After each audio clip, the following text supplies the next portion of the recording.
अलग चीज़ है, ये अलग चीज़ है। क्योंकि जब हमने सब कुछ सौंप दिया, जैसे अब हमेशा हम एक दृष्टांत सुनते हैं, गुरुजी हमेशा बताते थे कि संत को राजा ने दुशाला भेंट किया, सब जानते हैं, सुना भी है सब लोगों ने। तो दुशाला दिया और देने के बाद क्या किया उसने डाल दिया अग्नि में। और जब ये अग्नि में डाल दिया तो राजा के मन में विचार उठा, बोला इतना महंगा तो मैंने दिया, पश्मीने का इतना अच्छा खरीद के, इतने पैसों से खरीद के लेकर आया, और आपने तो 1 सेकेंड में इसको बोला अग्नि में डाल दिया। तो संत ने क्या कहा? संत ने कहा माना अच्छी तरीके से, पूरी तरीके से इसको दिया ही नहीं गया। क्योंकि जो चीज़ हम किसी को दे देते हैं उसके बारे में पूछते हैं। आज आप इतने गिफ्ट देकर आ जाते हो तो क्या पूछते हो पलट के आपने क्या किया? उसका दे दिया ना। माना जो तुमने बाहर से दिया उसको अंदर से भी समाप्त कर दिया। और अगर तुमको अंदर में ध्यान है तो माना तुमने नहीं दिया। तो राजा ने उसको क्या बोला संत ने? बोला जाकर देखो तुम्हारी अलमारी में तुम्हारा दुशाला वापस टंगा हुआ है। तो बोला कि यहाँ गुरु जो हमको समझा रहा है, बोला तुमको तन मन धन अर्पण करना है। कैसे अर्पण करना है? बोला जिस समय तुम्हारे अंदर में कोई भी विचार ना चले। और अभी विचार चल रहे हैं, हमने ऊपर से तो मान लिया कि भाई ठीक है, हमने सब कुछ समर्पित कर दिया, लेकिन अंदर से नहीं किया। और जिस समय अंदर से समर्पित होगा उस समय अंदर में कोई विचार आएगा ही नहीं। चाहे वो कुछ भी हुआ, जैसा भी किया, वो गुरु के लिए, गुरु जैसा इस जीवन को बनाना चाहे, बोला एक मिट्टी के अंदर इतनी सामर्थ्यता होती है, वो अपने आप को जिस समय मूर्तिकार को सौंप देती है तो पलट के नहीं कहती कि मुझे क्या बनाओगे। उसकी मर्जी, उसने उसमें से राम की मूर्ति बना दी, उसकी मर्जी, उसने कृष्ण की मूर्ति बना दी। अभी राम की मूर्ति ये नहीं पूछेगी तुमने मुझे कृष्ण क्यों बनाया। क्यों? क्योंकि उसने पूरा पूरा समर्पण किया। तो यहाँ भी गुरु हमको पूर्ण समर्पण की बात बताता है। और जिस समय हमारे अंदर से पूर्ण समर्पण हो जाता है, मन अंदर से खाली हो जाता है। तो यहाँ गुरु हमको जो समझा रहा है, बस हमको उस चीज़ को समझना है। इसीलिए रोज उस दिन की बात दीदी बता रही थी, सब लोगों ने सुना। हम क्या करते हैं, बोला जिस दिन जो बात चलती है उसको पीछे से रिलेट कर लेते हैं, पीछे कोई बात सुनते हो उससे रिलेट कर लेते हैं। बोला आज का सत्संग, आज की बात आज ध्यान दो कि गुरु आज हमको क्या समझाना चाह रहा है। और अगर हमने आज में ध्यान नहीं रखा, यानी मन हमारा चारों तरफ घूम रहा है, तो जब मन घूमेगा तो आप कहीं भी पहुंचोगे। तो गुरु जो कहना चाह रहा है, बोला शल वो समझो। तो बहुत आसान है, ज्ञान को अगर कोई सही तरीके से समझे तो ऐसा हो ही नहीं सकता कि उसके जीवन में परिवर्तन ना हो। क्यों? क्योंकि ये ज्ञान है 100% जेन्युइन, बोला असली ज्ञान। और असली ज्ञान, असली चीज को पचाने की सामर्थ्य आज लोगों के अंदर नहीं है। क्यों नहीं है? क्योंकि सब मिलावट वाली चीज खा रहे हैं। और जब मिलावट वाली, तो शरीर भी उसी हिसाब से तो बन गया है सबका। लेकिन जो प्योर खाने का आदी है या जो प्योर खाता है, उसको फिर ये दूसरी मिलावटी चीजें बोला पसंद ही नहीं आती। हमेशा बात सुनते हैं, उस लेडी के पास में पैसे नहीं थे, बहुत गरीब। तो क्या बच्चे को हमेशा उसने क्या पिलाया? बच्चा, क्योंकि जब देखते हैं बच्चा दूध पीता है, सारे सब बच्चे दूध पीते हैं, तो उसका भी मन था कि मुझे भी दूध मिले। तो दूध मिले तो उसने अपनी माँ से बोला मुझे भी दूध दो। तो माँ के पास तो दूध के लिए पैसे नहीं थे। उसने क्या किया, बोला आटा घर में था, उसी आटे को घोल कर पानी में उसको दे दिया, बेटा ये दूध है पियो। और वो दूध पीता रहा। क्यों? क्योंकि उसको पता ही नहीं था कि दूध क्या चीज़ है। लेकिन एक दिन जब वो गया तो उसका एक दोस्त था, उस दोस्त ने बोला आज मेरे घर चलो। इत्तेफाक की बात, वो घर गया तो उसकी माँ ने उसको दूध दिया। अभी साथ में आया हुआ था तो उसको भी पिला दिया, बोला तुम भी बेटा दूध पियो। जब भी उसने वो दूध पिया, पूछा ये क्या है? बोला ये दूध है। और जब उसने वो दूध पिया तो समझ में आ गया कि दूध क्या चीज़ होती है। घर में दोबारा गया, माँ ने फिर दूध दिया, बोला ये दूध नहीं। क्यों? क्योंकि उसने उस असली चीज को पहचान लिया और उस असली चीज का यूज कर लिया। तो अब वो दोबारा से उस आटे वाले पानी को दूध नहीं कहेगा। बोला यहाँ पर भी बोला हमको जिस समय समझ में आ जाएगा कि केवल एक यही ज्ञान है जो हमारे जीवन में परिवर्तन कर सकता है, बाकी दुनिया में कुछ भी नहीं कर सकता कोई। लोग सुनते रहते हैं, इतनी आजकल तो बाहर इतनी आ रखी है कि ज्ञान भी बहुत ज़्यादा है, और जिसको देखो ज्ञान, बोलना लिखना सबको बहुत आता है, लेकिन वो ज्ञान हमारे जीवन में कहाँ है? जब तक हमारे जीवन में चेंज नहीं होगा, मतलब ज्ञान का कुछ फायदा ही नहीं है। तो गुरु यहाँ इसीलिए बहुत थोड़े लोग होते हैं, लेकिन वो अपने जीवन में चेंज महसूस करते हैं। क्यों महसूस करते हैं? क्योंकि यहाँ गुरु का हर किसी से पर्सनल कांटेक्ट होता है। यहाँ हम गुरु से आसानी से बात कर पाते हैं। दुनिया में तो कोई गुरु से बात भी नहीं कर पाता, कोई अपनी बात भी नहीं कह पाता, जो समस्या उसकी होती है उस समस्या का समाधान वो ले ही नहीं पाता। लेकिन यहाँ गुरु हमसे बोला हमारी बात पूछकर हमारी समस्याओं का बोला निदान करता है। और सबसे बड़ी बात, हम यहाँ पर अपनी समस्याएं भी नहीं बताते। तो बोला गुरु ही इतना तत्पर होता है कि वो हमसे बात करके बोला हमारे अंदर की कठिनाइयों को, हमारे अंदर की बातों को खाली करता है। तो बोला ऐसा गुरु हमको दुनिया में कहाँ मिलने वाला है? कोई है ऐसा कहीं भी जो हमसे हमारी बात पूछे? हमसे सारी दुनिया की बातें तो दुनिया पूछती है, लेकिन कोई हमारी समस्याओं का समाधान करने वाला बोला नहीं है। केवल यही गुरु हमको भगवान की नजर से देखता है, वरना कौन किसको देखता है? तो बोला गुरु हमारे जीवन में बोला उतर जाए, गुरु का ज्ञान जीवन में बोला नस नस में समा जाए। आज बोला कैसी दवाई खाना चाहते हो? जो हमको ठीक करे। सालों से लोग दवाइयाँ खाते हैं, फर्क नहीं पड़ रहा, फर्क नहीं पड़ रहा। क्यों नहीं पड़ रहा? क्यों? क्योंकि वो दवाई हमको सही मिली ही नहीं है।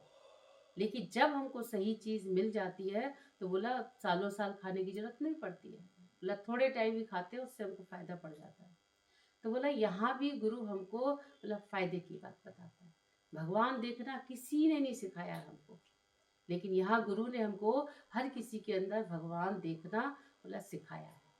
इसीलिए अभी गुरु जी लास्ट में बात कर रहे थे, इतने संत हैं, क्या करते हैं? सब विरक्त हैं दुनिया से। क्यों? क्योंकि सब छोड़ दिया। लेकिन छोड़ने से क्या वास्तव में छूटा उनका कुछ भी? क्यों? क्योंकि बाहर से तो दिख रहे हैं सब छूटे हुए, हमने कपड़े भी गेरुए पहन लिए, लेकिन वो कल भी बात चल रही थी, बताया बोला गेरुआ बेशक, लेकिन उसमें भी कपड़ा देखते हो आप कौन सा कपड़ा है भाई, ये कौन से वाले अच्छी क्वालिटी का है या नहीं है। कलर तो तुमने एक ले लिया, लेकिन कपड़े की तुमको अभी भी पहचान है उसके अंदर। तो बोला बाहर से केवल वेश ही तो चेंज किया है, लेकिन अंदर में तो सब पड़ा हुआ है। तो अंदर में बोला बाहर से विरक्त हैं, दुनिया में कुछ लोगों ने छोड़ भी दिया सब कुछ, लेकिन क्या विरक्त होने से भगवान की प्राप्ति है? इतने संत इतनी ज्यादा भरे पड़े, अभी कितने बोला कि हरिद्वार में तो भरे ही हुए संत, लेकिन क्या वास्तव में परमात्मा की प्राप्ति है? बोला नहीं है। और दुनिया में दो लोगों को देखो तो वो आसक्त हुए पड़े, जिसको देखो कहीं ना कहीं अपने मन की आसक्ति को बोला जोड़ के पड़े। क्यों? क्योंकि कहीं ना कहीं हमारे विषय, हमारे विकार हमारे ऊपर हावी है।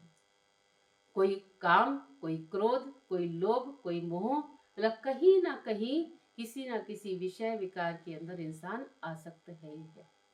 इसको ना देखूं तो मेरे को चैन नहीं मिलता, ये चीज ना खाऊं तो मुझे चैन नहीं मिलता। जब तक ये चीज मेरे को नहीं मिल जाती ना, तब तक मन को शांति नहीं आती।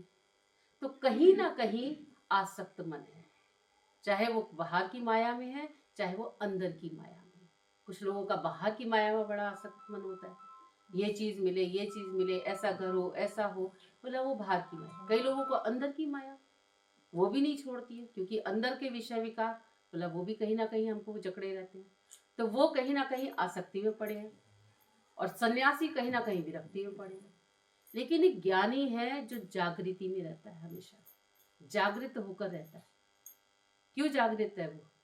क्योंकि उसको गुरु से सच्ची समझ मिली है, और ये सच्ची समझ उसको जीवन जीने में बोला आसान। भगवान का दिया जीवन है, हमने अपने आप ही खराब कर लिया।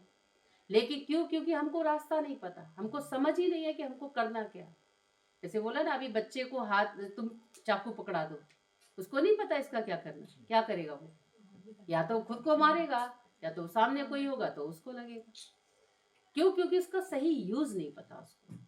लेकिन जिस समय उसको सही यूज, आपको मालूम है चाकू का क्या यूज है, तो आप कहते हो भी पैना चाकू चाहिए, क्यों? तेज धार होनी चाहिए, क्यों? क्योंकि मुझे सब्जी काटने में आसानी होती है उससे। और बच्चे को तो नहीं, क्योंकि बच्चा उस चाकू से या तो खुद परेशान होगा या तो सामने वाले को परेशान कर देगा। तो जिसे यूज आता है, जिसको इस्तेमाल करने का तरीका आता है, वो बहुत अच्छे से हर चीज को यूज करता है। तो यहाँ गुरु इस लाइफ को यूज करना सिखाता है कि इसी एक जन्म से तुम भगवान की प्राप्ति कर सकते हो। बाकी दुनिया में कोई भी भगवान का लक्ष्य आज तक दे ही नहीं पाया किसी को, क्योंकि किसी को खुद भी तो नहीं मालूम है कि हम आए किस लिए हैं। 84 लाख योनियां बोल दी। अब 84 लाखों में कितनी योनियां हैं हम तो खुद ही देखते हैं। इतने सारे कीड़े मकोड़े, कितने पानी के जंतु हैं, कितने हवा में उड़ने वाले, ना जाने कैसे कैसे। कई बार देखो तो लगता है ये भी एक जीवन है, ये भी एक जीवन है। इतने विचित्र जीवन होते हैं। उसके बाद में एक मनुष्य का जन्म मिला, उसको भी हमको इस्तेमाल करना नहीं आया, तो बोला दोबारा से फिर हम चले गए 84 लाख में। तो गुरु हमारे इस जन्म से हमको परमात्मा की प्राप्ति करा के हमको मुक्ति दिलाता है। तो करना तो हमको वही है कार्य, लेकिन इसमें जितना हम जुड़ेंगे अंदर से, उतना ही अंदर में बोला आनंद और खुशी मिलेगी। उस बच्चे की बात आती है, वो बच्चा था शूद्र जाति का, जैसे बोलते ना हरिजन जाति जो ऐसी होती है जिसको मंदिरों में पहले के जमाने में होते थे ये सब चीजें, मतलब मंदिर में नहीं जाने। लेकिन उस बच्चे का भगवान से बड़ा लगाव था। अब इतना लगाव कि वो हर रोज मंदिर जाता था। लेकिन जो पुजारी पंडित जितने बैठे थे, उन्होंने कहा तुम अंदर एंटर नहीं करोगे, नहीं जाना अंदर। क्यों? क्योंकि तुम अशुद्ध हो और यहाँ से अंदर नहीं जा सकते। तो बच्चा बेचारा बड़ा निराश, लेकिन उसका भगवान से अतिशय प्यार था, और इतना प्यार कि वो भगवान का दूर से ही दर्शन करके, यानी मंदिर के पीछे दूर से ही दर्शन करके रोज चला जाता था। रोज आता, रोज दर्शन करता पीछे से और चला जाता। सब लोगों ने क्या देखा, एक दिन वो मूर्ति की जो गर्दन थी वो पीछे की साइड हो। विचित्र बात, भाई ऐसा कैसे हो गया, ये कैसे?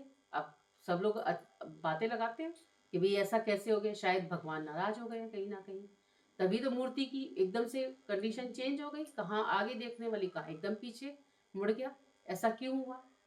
तो लोग यही विचार कर रहे थे कि भगवान माफ कर दो, कोई गलती हो गई।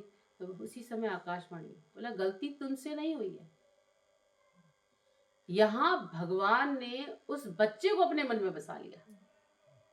और जब उस बच्चे को अपने मन में बसाया तो बोला भगवान का सर उसकी साइड हो गया।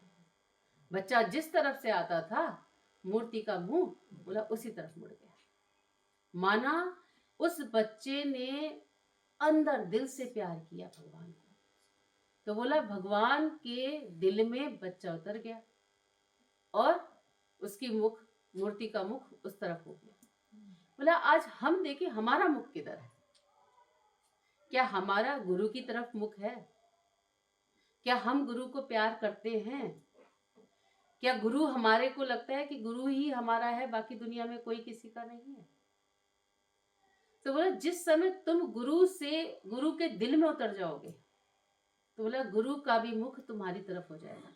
सबको शिकायत बहुत रहती है, हमें तो प्यार ही नहीं करते, हमें तो पूछते ही नहीं है। बोला सामने वाले को नहीं, अपने आप को देखना शुरू करो। क्या हमारा गुरु से प्रेम है? जिस समय हमारा प्रेम होगा, बोला गुरु का प्रेम तो बोला अपने आप हो जाएगा। क्या तुम प्यार करोगे तो गुरु प्यार नहीं करेगा क्या तुमको? लेकिन हम तो दुनिया, इसीलिए बोला हम चलते दो रास्ते पर है। हमको दुनिया भी पूरी चाहिए और हमको भगवान भी पूरा चाहिए, ये भी मिले और ये भी मिले। और ये बात बिल्कुल 100% राइट है कि जो दो रास्ते चलेगा उसको कभी भी मंजिल नहीं मिलेगी। आप चल के देख लेना, प्रैक्टिकली ये अनुभव की बात है। आप चल लेना, आपको जाना है अभी ओल्ड मार्केट के लिए, आप कहाँ से जाओगे? आपको एक रास्ता लेना पड़ेगा, या तो इधर से जाओगे या तो इधर से जाओगे। अब आप कहो मैं इधर से भी चला जाऊं और इधर से भी चला जाऊं, आप पहुंचोगे नहीं। आधे रास्ते इधर से होकर आ जाओ, आधे रास्ते इधर से होकर आ जाओ, लेकिन आपको रास्ता नहीं मिलेगा, मंजिल नहीं मिलेगी। चलोगे तो बहुत, कहोगे थक भी गए, टाइम भी पूरा लग गया, लेकिन मंजिल हाथ में नहीं आएगी। तो बोला हमको भी एक रास्ता तो चुनना ही पड़ेगा, या तो भगवान या तो माया। इसीलिए बोला लोग कहते हैं भगवान भी चाहिए। अब ही और भी में बोला थोड़ा सा भेद। दुनिया कहती है भगवान भी चाहिए, वर्षे में हमको भगवान भी मिल जाए, हम भगवान मतलब दुनिया का करते रहें और उसके साथ में भगवान भी मिल जाए तो क्या फर्क पड़ता है। लेकिन जो सच्चा भक्त है वो क्या कहेगा, भगवान ही चाहिए। उसको भगवान भी नहीं चाहिए, मुझे भगवान ही चाहिए। क्यों? क्योंकि मेरा तो प्रेम अतिशय केवल और केवल भगवान से है, बाकी किसी चीज से नहीं। तो अभी अंदर का सबसे पहले ये विचार चले कि हमको चाहिए क्या। अभी तो हमको अपना लक्ष्य ही क्लियर नहीं है, आखिर हम करना क्या चाहते हैं और क्या करने आए हैं, किसी को भी क्लियर नहीं है। सबको दुनिया में बस सारी चीजें दिखाई देती हैं, बस केवल भगवान ने जिस काम के लिए भेजा वो काम हमको नजर नहीं आता। और उसके लिए अगर किसी को है भी लोगों, क्योंकि अब इतना ज्यादा प्रचार होता है सब चीजों का, तो लोगों को है भी है हाँ भगवान की प्राप्ति तो करनी, लेकिन उसके लिए टाइम कौन सा रखा सबने बोला अंत का टाइम रख लिया हमने। कौन सा? अरे बुढ़ापा आएगा ना तब सोचेंगे, अभी तो जवानी में तो सारे दुनिया के काम बहुत जरूरी है हमारे। लेकिन इतना अच्छा गुरुजी बताते थे हमेशा, बोला कि साथ के साथ अगर तुम वो काम करते जाओगे, अभी हम छोटे छोटे काम घर में ही देख लेते हैं, मतलब घर में अगर आप एक साथ कपड़े धोने बैठते हो कितना मुश्किल होता है। मतलब अभी ठंड का टाइम है, एक साथ कपड़े धोने बैठो तुम, तो लोग कहते हैं आज कपड़े धो लिए ना, ठंड लगी हमको क्यों लगी भाई? क्यों? क्योंकि हमने इतने सारे कपड़े धोए आज, एक हफ्ते के 2 हफ्ते के हमने बांध के रखे थे और अब एक साथ धोया इसलिए ठंड। लेकिन जो साथ के साथ धो रहा है एक एक जोड़ी कपड़ा, नहाते नहाते उसने अपना 7 7 कपड़े धो दिए, पता भी नहीं चलता उसको। तो बोला गुरु भी आज हमको यही सिखाता है, बोला साथ के साथ काम उतारते जाओ ना, करना तो है, सबको मालूम है, ऐसा कोई भी नहीं है। क्यों? क्योंकि सबको मालूम है आखिर तो परमात्मा से मिलकर सबको एक होना ही होना है, और यही लक्ष्य है और यही इस जीवन का उद्देश्य भी है, होना तो यही है।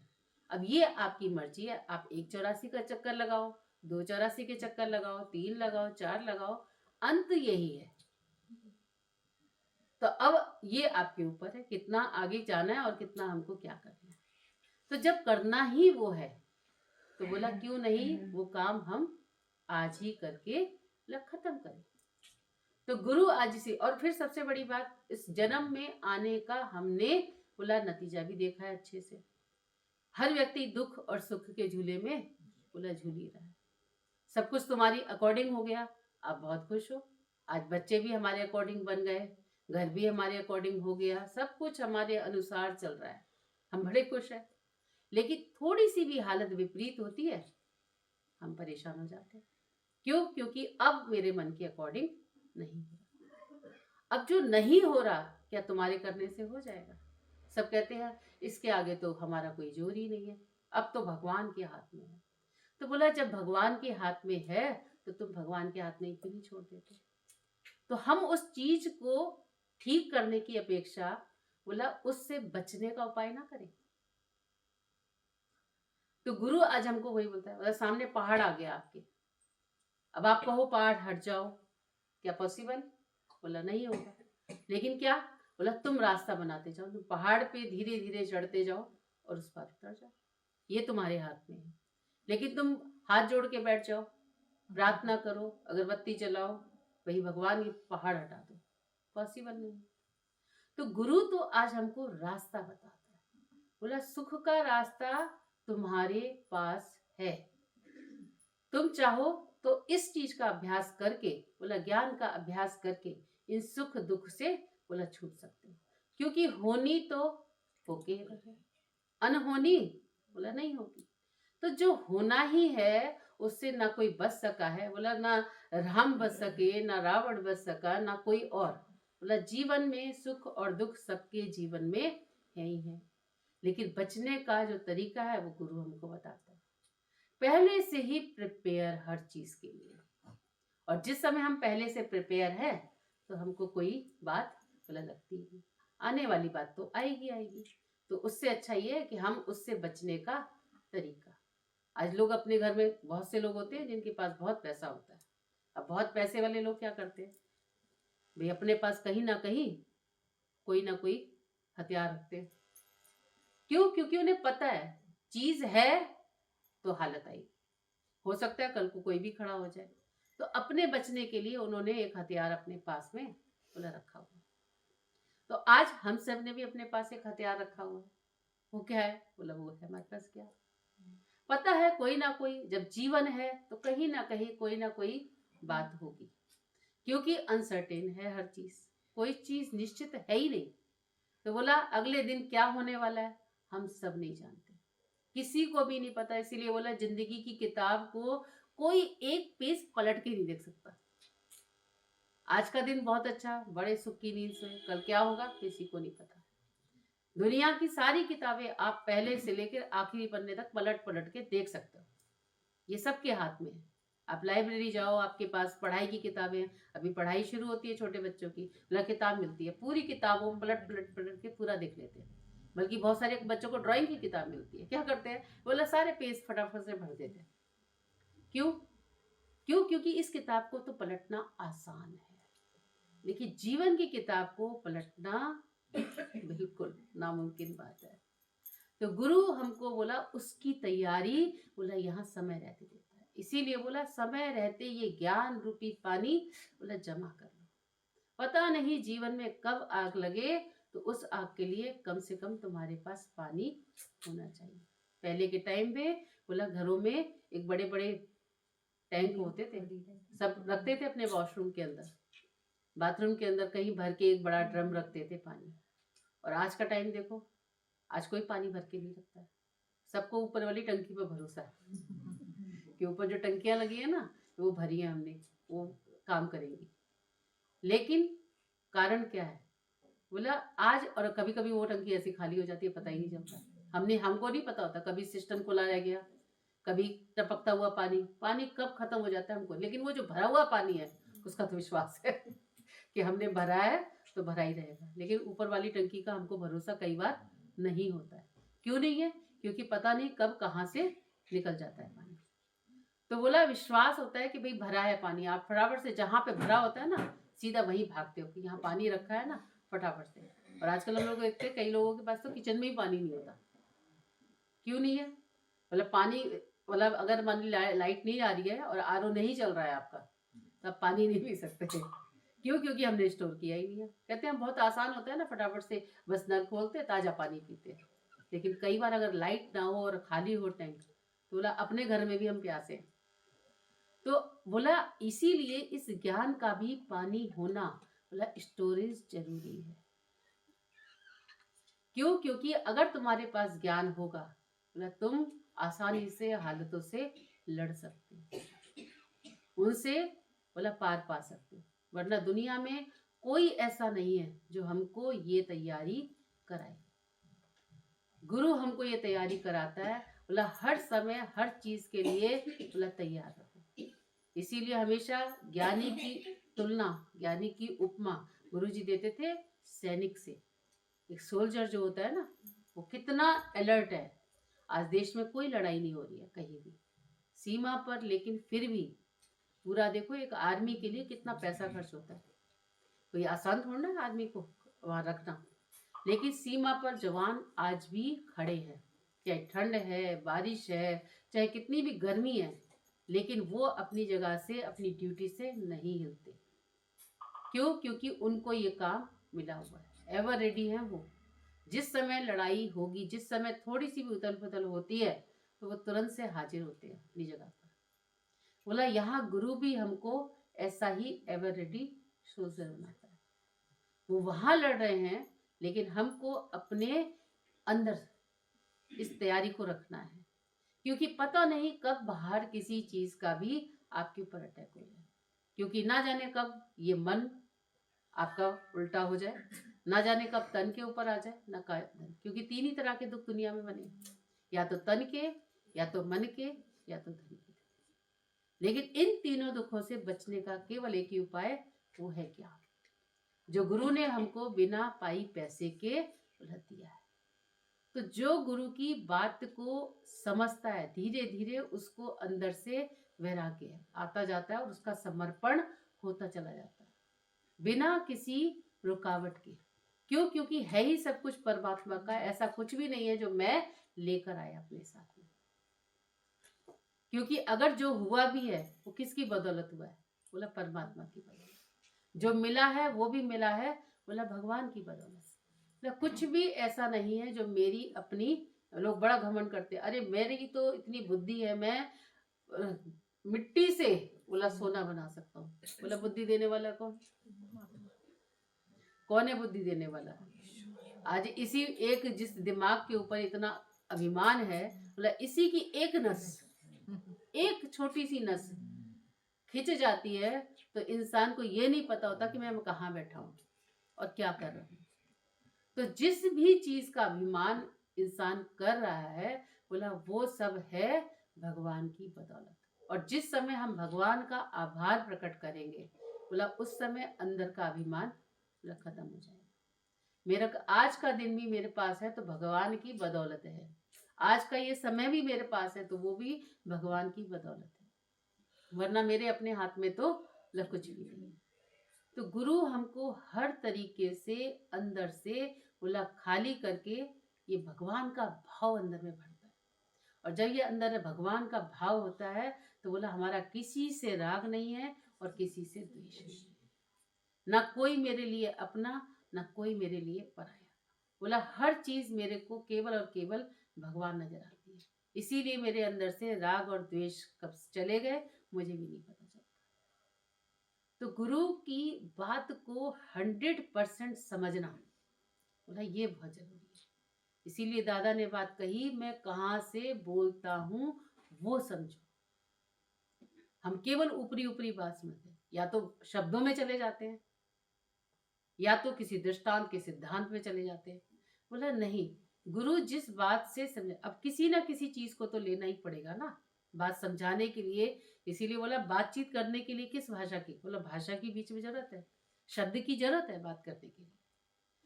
अब किसी भी गूंगे से बात करोगे आपको नहीं समझ में आएगा वो क्या कह रहा है, या तो उसकी लैंग्वेज आपको आनी चाहिए। तो बोला शब्दों का होना जरूरी है, लेकिन शब्द ही पर्याप्त नहीं होते हर चीज के लिए। तो बोला बहुत कुछ जानने और समझने की जरूरत है। तो गुरु इतनी सरल भाषा में बता इस ज्ञान को समझाने के लिए लोगों को कितना, सब लोग दृष्टांत भी सुनते हैं, कितना बोला उस व्यक्ति ने कितना 5 साल 10 साल तो उसको पहले तो सेवा में ही लगा दिया संत ने, क्योंकि सच्चा ज्ञान जहां से मिल रहा है वो ज्ञान उसको समझ ही नहीं आ रहा। क्यों? क्योंकि सबको यही है ना कि भाई इतनी मेहनत करनी पड़ती है, ज्ञान को इतनी आसानी से थोड़ा ना मिल जाएगा। लेकिन संत, सच्चे संत ने क्या कह दिया? बोला 1 सेकंड में बोल दिया, बोला जो तू है सो मैं हूं। तो बोला बात इतनी समझ ही नहीं आ रही उसको। तो बोला ये समझ गया दूसरा संत कि ये कहीं ना कहीं करके आ रहा है, समझ नहीं रहा है। तो बोला ठीक है 5 साल करो सेवा, आश्रम की अच्छे से सेवा करो। और जब अच्छे से सेवा करी और उसके बाद भी बोला अब शास्त्रों का ज्ञान लो। ठीक है सेवा में मन रम गया ना, अब शास्त्रों का ज्ञान पकड़ो। तो बोला लास्ट में बोला बिल्कुल बुढ़ा हो गया, तब बोला संत जी अब तो ज्ञान दे दो, अब तो जिस लिए आया था वो चीज।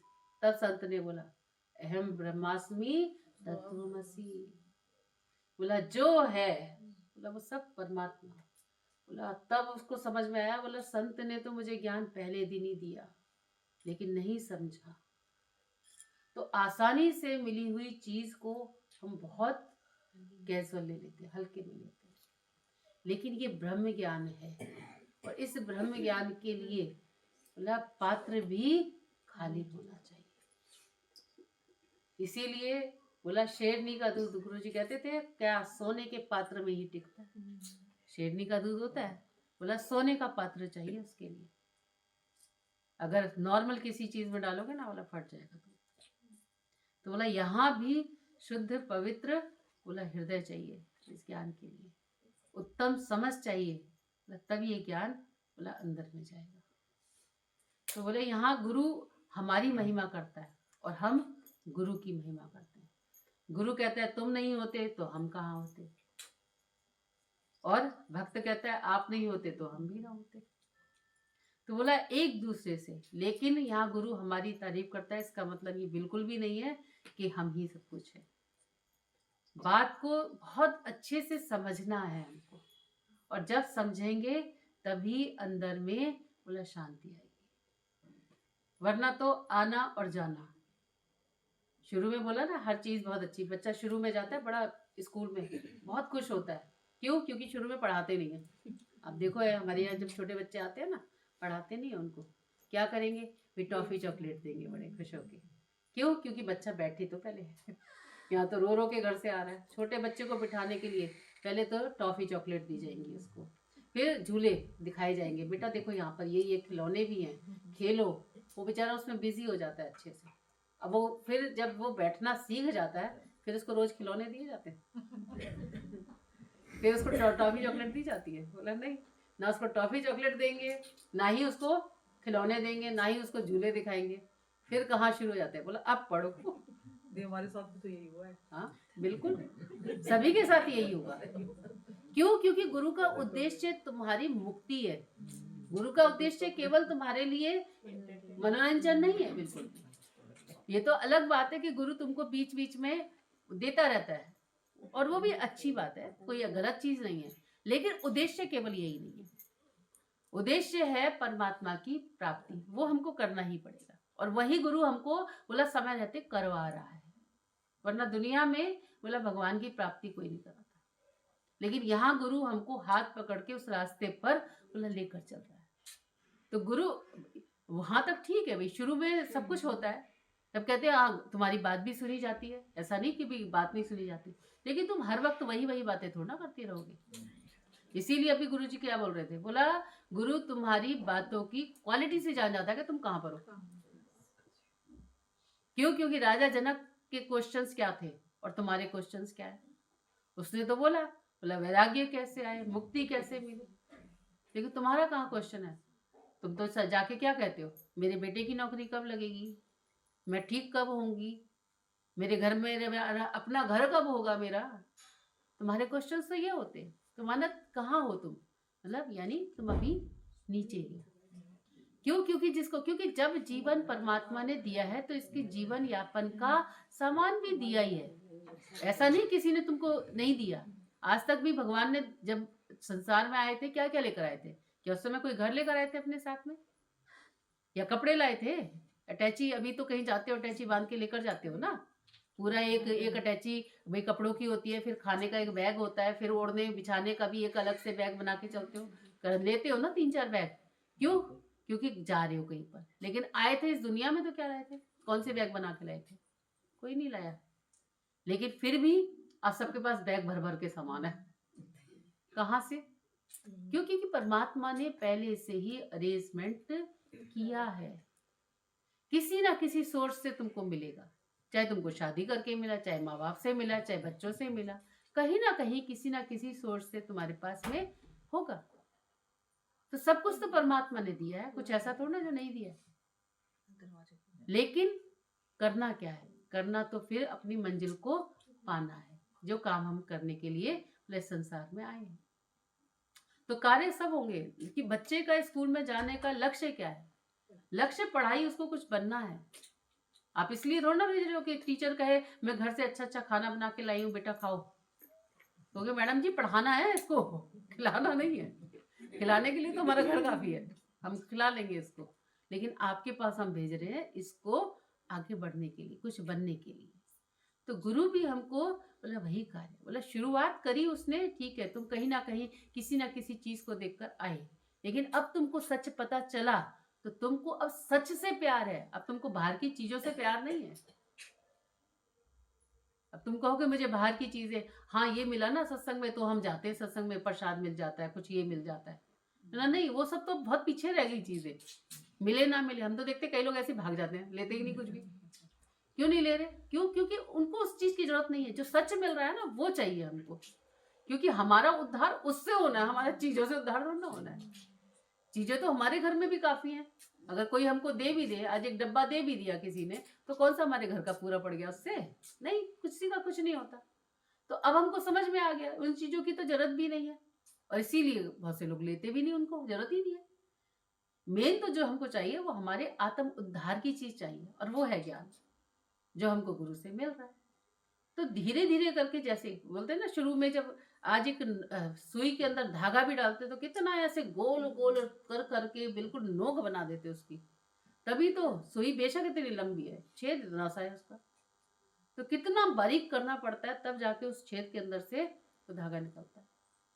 तो हम भी फैले हुए पूरे, और अब धीरे धीरे करके समेट के बोला अब नोक, अब आ रहा है समझ में, अब घुस रहा है ज्ञान कि हाँ भाई ये वास्तव में हम जो करने आए हैं वो है। बाकी सब तो भारी आकर्षण है, ये सब तो ऐसे ही रह जाएगा, ये तो हम नहीं होंगे फिर भी चलेगा सब कुछ, कोई ऐसा थोड़ा ना कुछ नहीं होगा। बाजार वहीं के वहीं रहेंगे, चीजें वहीं की वहीं रहेंगी, घर वहीं का वहीं रहेगा, पैसा वहीं का वहीं रहेगा, जितना जेवर कपड़ा लत्ता जो भी है सब वहीं रहने वाले, बस एक तुम ही नहीं होगे बीच में। तो होता रहे सब कुछ, रखा रहे, क्या फायदा? तुम हो तो सबकी शोभा है, वरना इसकी कोई शोभा नहीं है।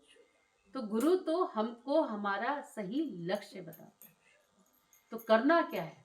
आज गुरु इसीलिए हमको ये ज्ञान इतनी आसानी से देता है, वरना इस ज्ञान के लिए लोग पहले बहुत तपस्या करते थे, गुरु भी बहुत चुन चुन के लेता था, कितनी परीक्षाएं होती थी पहले टाइम में।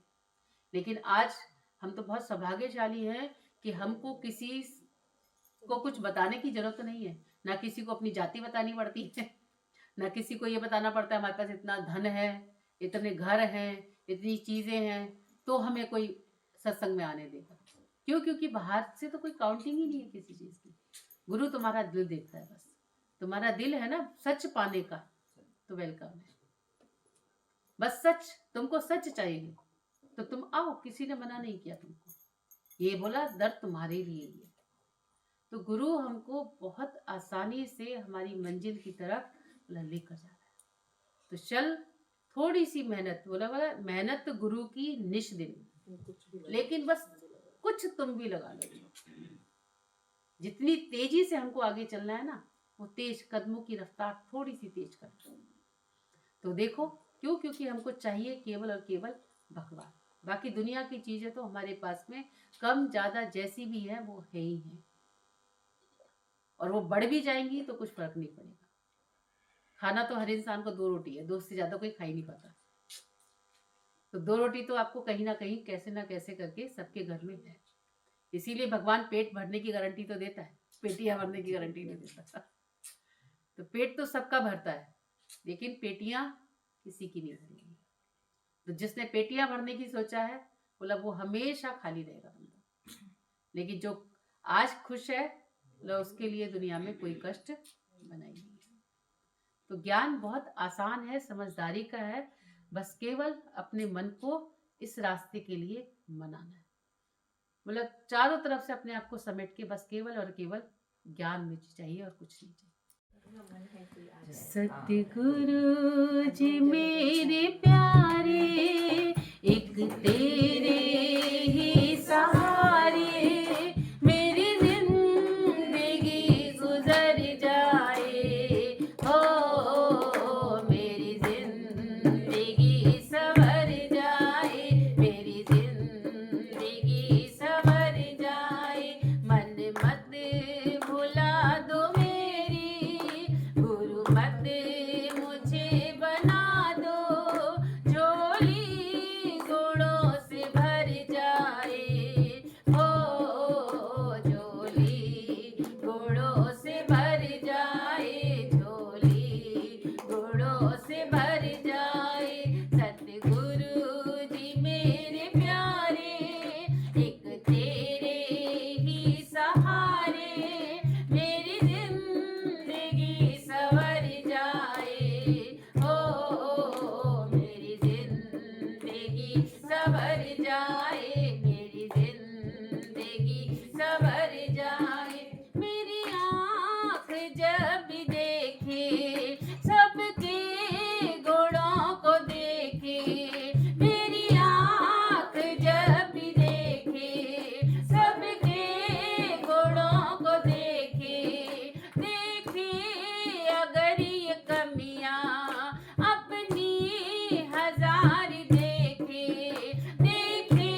भुला दो मेरी, गुरुमते मुझे बना दो, मनमते भुला दो मेरी, गुरुमते मुझे बना दो, झोली गुणों से भर जाए, ओ झोली गुणों से भर जाए, झोली गुणों से भर जाए। हर बात सुनने से ही पहले तो काटता है, हर बात सुनने से ही पहले तो काटता है, करता क्यों नुक्ताचीनी अब गुण ही छांटता है, करता क्यों नुक्ताचीनी अब गुण ही छांटता है, अब गुण मेरे मिटा दो, आसक्ति को हटा दो, अब गुण मेरे मिटा दो, आसक्ति को हटा दो, आदतें बुरी सुधर जाए, ओ आदतें बुरी सुधर जाए, आदतें बुरी सुधर जाए। सतगुरु जी मेरे प्यारे, एक तेरे ही सहारे मेरी जिंदगी सवर जाए, ओ मेरी जिंदगी सवर जाए, मेरी जिंदगी सवर जाए। मनमते भुला दो मेरी, गुरुमते मुझे बना दो, झोली गुणों से भर जाए, ओ झोली गुणों से भर जाए, झोली गुणों से भर जाए। अरदास अब तो मेरी तेरे चरणों में यही है, अरदास अब तो मेरी तेरे चरणों में यही है, सतगुरु जी तेरी शिक्षा तेरी मत भी ये सही है, सतगुरु जी तेरी शिक्षा तेरी मत भी ये सही है, अरदास कर दो पूरी, मुखड़ा ये तेरा नूरी, अरदास कर दो पूरी, मुखड़ा ये तेरा नूरी, देखो जहाँ नजर जाए, ओ देखो जहाँ नजर जाए, देखो जहाँ नजर जाए। सतगुरु जी मेरे प्यारे, एक तेरे ही सहारे मेरी जिंदगी सवर जाए,